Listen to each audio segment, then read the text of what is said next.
le canal de Panama a fermé, provoquant une crise mondiale massive.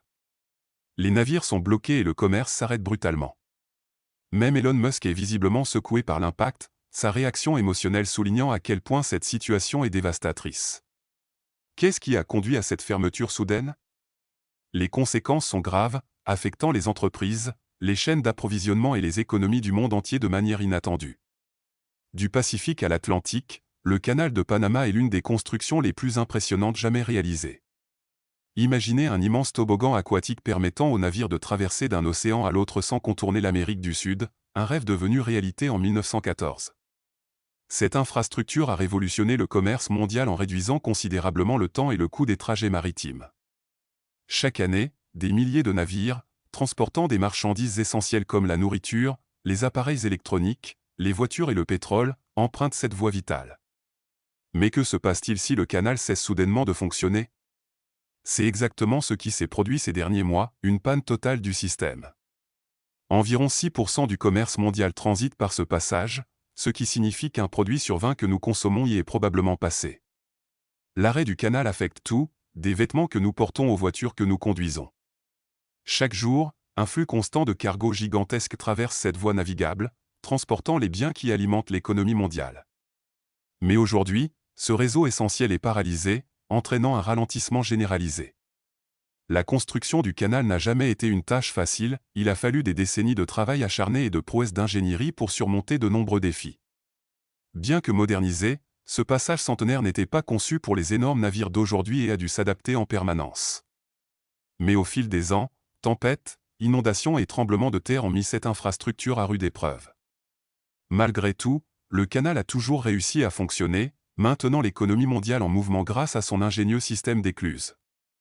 Cependant, cette crise met en lumière les vulnérabilités de cette artère commerciale cruciale, et le monde entier en ressent désormais les effets. Comme de grands ascenseurs pour les navires, les écluses du canal les aident à monter et descendre lorsqu'ils traversent, un peu comme passer du côté peu profond d'une piscine pour atteindre l'autre rive.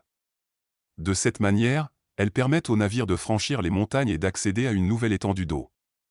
Avant la construction du canal, les navires devaient contourner la pointe de l'Amérique du Sud pour passer d'un océan à l'autre, un trajet plus long, plus coûteux et plus gourmand en carburant.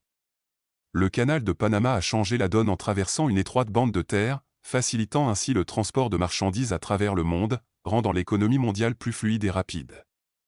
Avant sa création, les navires du monde entier devaient affronter la dangereuse traversée du Cap Horn, une zone connue pour ses mers tumultueuses, ses tempêtes et ses vents violents. L'ouverture du canal a permis d'éviter ce passage risqué, garantissant un transport plus sûr et plus rapide. Au XXe siècle, le canal de Panama a joué un rôle crucial dans le commerce mondial, reliant les économies du monde entier. À son apogée, il gérait un volume de commerce considérable, et avec la croissance des pays, son activité s'est intensifiée. Aujourd'hui encore, il demeure un élément clé du commerce international, bien que le monde ait évolué. Des navires plus grands et plus rapides empruntent désormais le canal, confrontant cette prouesse d'ingénierie à des défis imprévus à sa conception. Ainsi, lorsque la nouvelle de la fermeture soudaine du canal est tombée, le monde entier a été bouleversé. Il semblait inconcevable qu'une voie navigable si stratégique puisse être interrompue aussi brutalement, provoquant une onde de choc économique. Des navires, bloqués pendant des jours, ont dû rebrousser chemin, les ports ont été submergés et les livraisons ont pris du retard. L'importance du canal était évidente, mais une menace pesait désormais sur son existence. Vers le milieu de l'année 1995, des signes inhabituels sont apparus, le trafic du canal ralentissait, les navires mettaient plus de temps à passer, et certains étaient retardés plus que d'ordinaire. La fiabilité du canal, jusqu'alors inébranlable, semblait remise en cause, suscitant de grandes inquiétudes, car sa fonction première est d'accélérer et d'optimiser le transport maritime mondial à moindre coût. Le problème venait principalement du lac Gatun, indispensable au bon fonctionnement des écluses, qui connaissait une baisse anormale de son niveau d'eau en 2025 en raison d'une sécheresse persistante. L'absence de précipitations suffisantes limitait l'approvisionnement en eau, ralentissant le passage des navires et obligeant les plus grands à patienter encore plus longtemps. Mais la météo n'était pas le seul problème. La politique compliquait encore la situation, le canal de Panama étant vital pour les États-Unis et d'autres nations, les tensions montaient entre les États-Unis et le Panama sur la tarification du passage.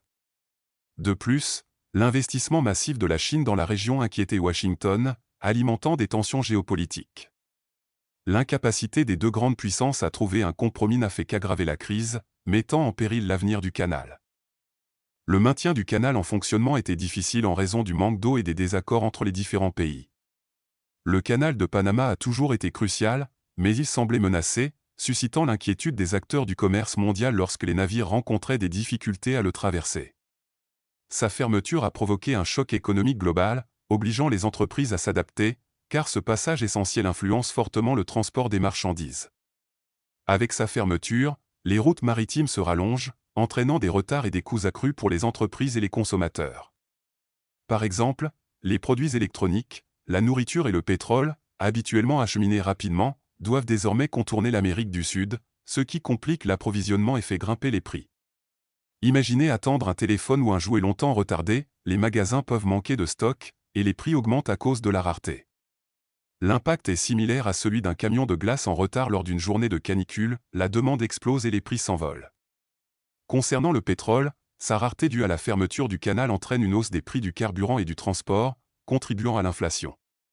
Les entreprises doivent assumer des coûts de transport plus élevés, répercutés sur les consommateurs, affectant même le prix des produits alimentaires. À court terme, ces effets sont clairs, mais à long terme, les analystes s'inquiètent des répercussions sur les marchés financiers. Une entreprise qui ne peut livrer ses clients à temps risque des pertes, entraînant une baisse de confiance des investisseurs et une chute des actions. Cette crise pourrait engendrer un effet domino, aggravant encore les pénuries et les délais.